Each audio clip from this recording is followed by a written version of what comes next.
This is a review on the Congress. We're going to try to go through here, add some information to it.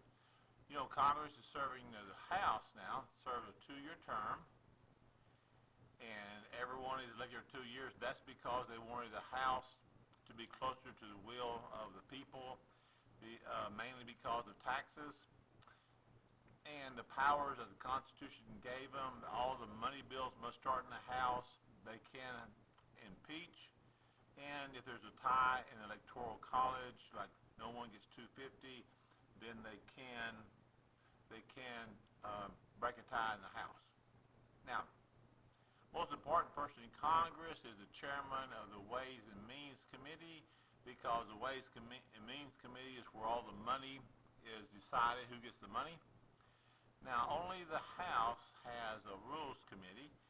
A bill coming out of committees, it goes to the Rules Committee, and the Rules Committee can give an open ruling. That means it can be amended, or it can give it a closed ruling, means it cannot be amended.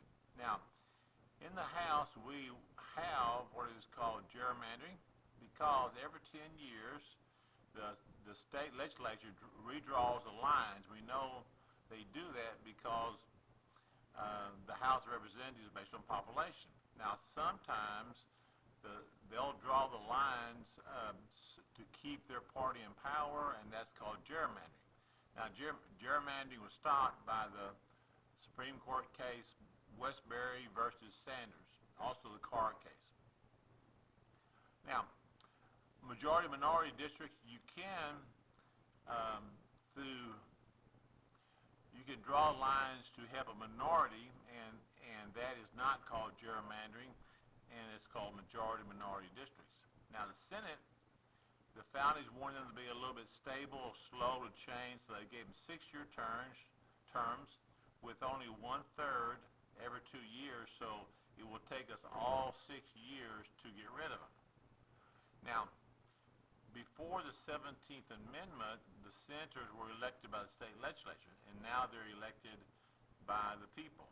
The powers that the Congress, that the Constitution gave them, they can approve treaties and appointments, and if the House impeaches, they will have the trial in the Senate. Now, unlike the House has a 1-hour debate limit, but the Senate has no debate limit, so they can have what is called a filibuster, where they can try to talk a bill to death. A filibuster can be stopped by a closure vote. And sometimes a very important bill, like a flood relief, they will put riders on it. Riders is an amendment, has nothing to do with the bill. So if you want a bridge built in your state, you can wait to a very important bill and try to stick it on there.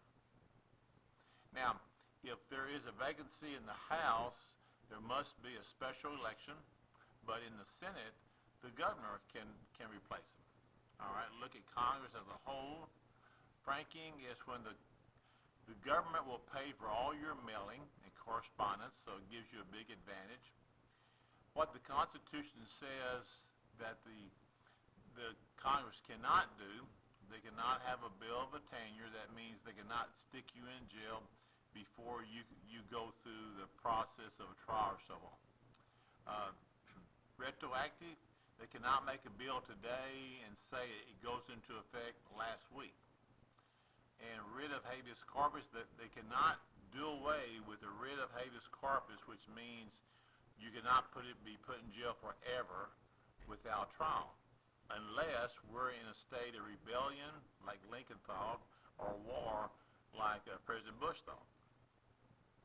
Committees where all the hard work is done, most of the big work is done. Standing committees are permanent, like the Education Committee will always be there.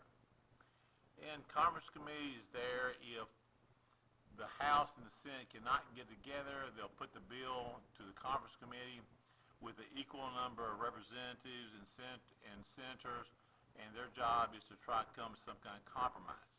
Now, the committee chairmen are decided by what is called the seniority system, not a law, just a tradition, that to be a chairman you must be a member of the majority party, and you must have served on that committee the longest.